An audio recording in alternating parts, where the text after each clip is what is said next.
Welcome, Green Knights, to the first episode of Mount MPHS Through the Eyes, where we pitch you through the eyes of someone else. I'm your host, Jamir Rainey. I'm your host, Strummer Nefferdorf. Today, we are joined by a very special human. Mr. Ireland. Now, let's look through the eyes of Mr. Ireland. Who are you? Who am I? It's a very broad question. I'm going to let you lead the way.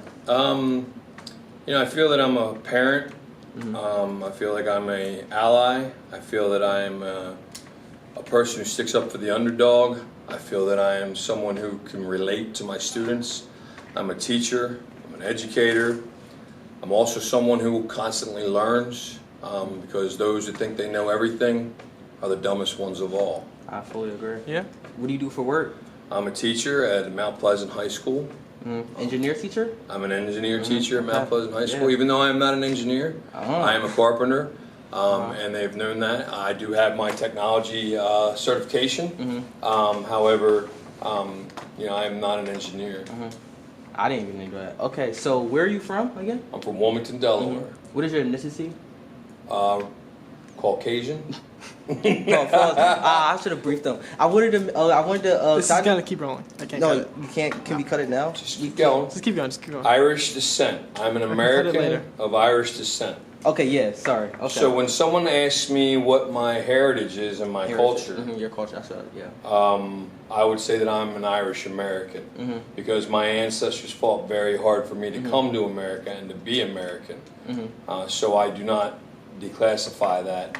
And when people are like, "Oh, you're Irish," I'm Irish American.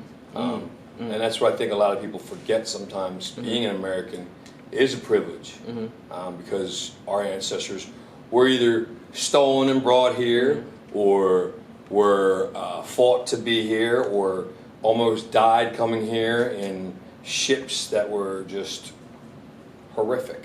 So for my ancestors to do all of the above, I find that I always state that I am an American. Yeah. The reason why I asked you that question is from my first time meeting you was at culture night, and you had obviously the Irish. Irish table. We had a good conversation, and I was just wondering, did that shape who you are today, your heritage and stuff? Where you came from? Absolutely. So a lot of my family is Irish Catholics, and we have a big thing about our religion and our God and our beliefs. However, there are different types of where things come from religiously. A lot of your Catholicism comes from paganism. So Christmas, it's winter solstice. Spring, Easter, it's spring solstice. So there's all kinds of things that people take to make things more interesting and more tolerable. I love having Irish heritage and culture. I am the president of the Irish Culture Club of Delaware. We put on the St. Patrick's Day Parade, which brings around 3,000 people to the city of Wilmington. We also have new Gaelic football team, first time in the state of Delaware.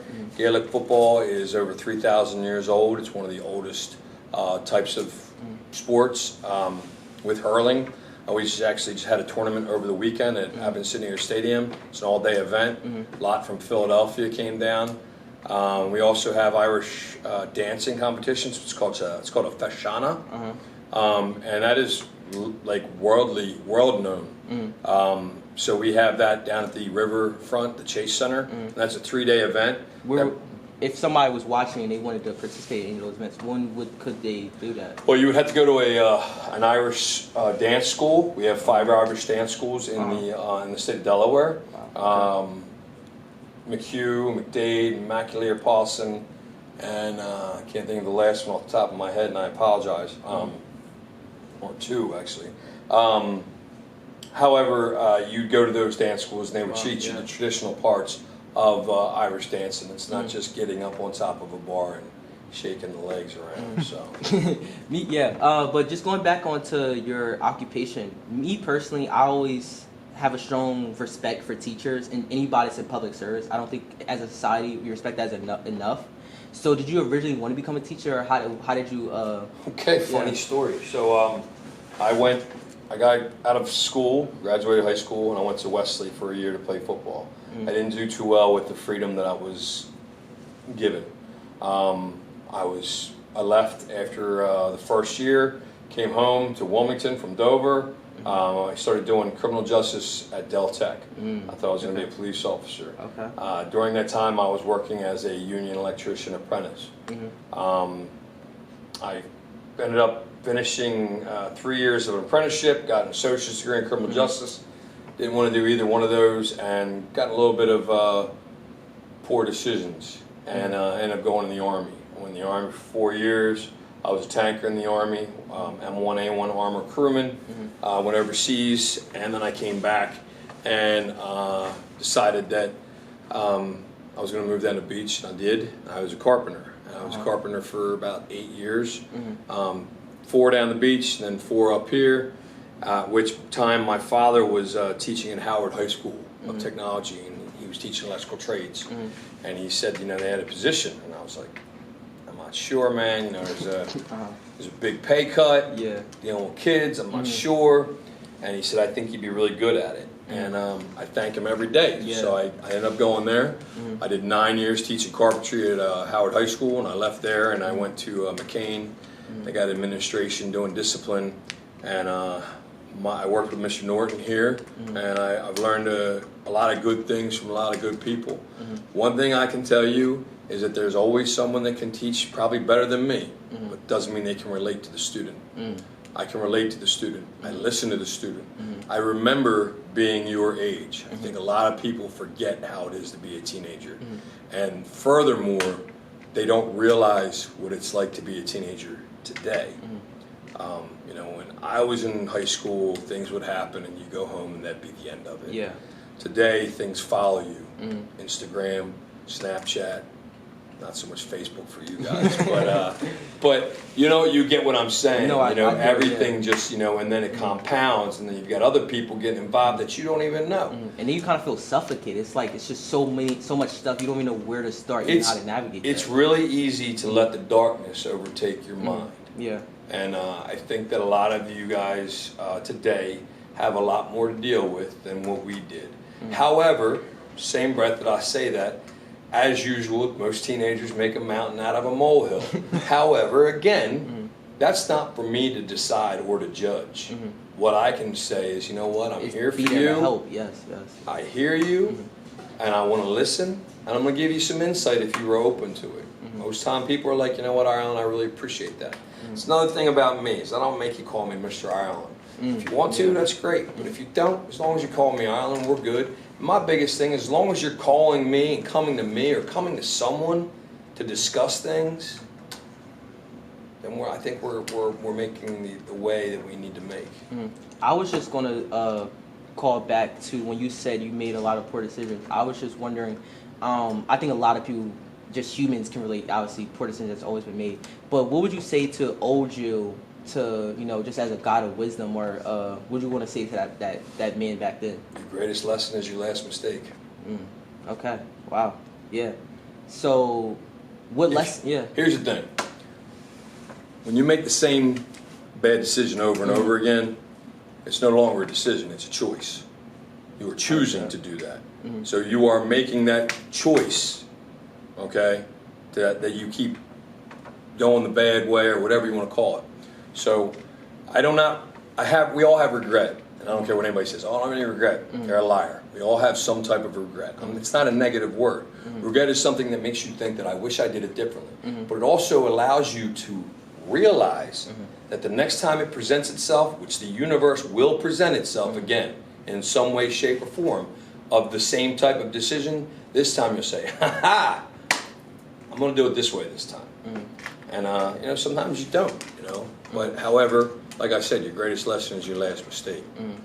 Yeah. So I was just going to ask from, you mentioned who you are. You said you're a parent. I know I talk to a lot of people, and I feel like we don't, just as a society, talk about enough how, like, important family is. Do you also feel like that, or how important family is to you? Family is everything to me. And every one of my students that's ever had me. Do you have any kids? I have 2 kids, 18 and 19. And every student that's ever had me knows about my kids, have either met my kids, or they know enough where I treat them as I treat my own kids. I've talked to parents where I'm like, look, I treat your kid like I treat my own kid. They're acting like a fool, I'm going to tell them they're acting like a fool. Yeah. And most parents are really accepting to that. Because I am a single parent, because I've raised my daughter by myself and my son most of the time by myself. So my kids are my greatest accomplishment. Yeah. So we are about time. I think that those 10 minutes was a perfect representation of who you are. Not perfect representation. I don't know. It sounds like I babbled a little bit, but that's all right. No. That's exactly what we're here for. Just to have a moment to have anybody just share their experience, what they want to share, what they don't want to share. I think that was beautiful. But the last question would be, before we stop seeing the world through your eyes, what is one message you have for people watching this? Before you answer, I'm gonna let you think, because I'm just pinning that on you. So repeat it one more time.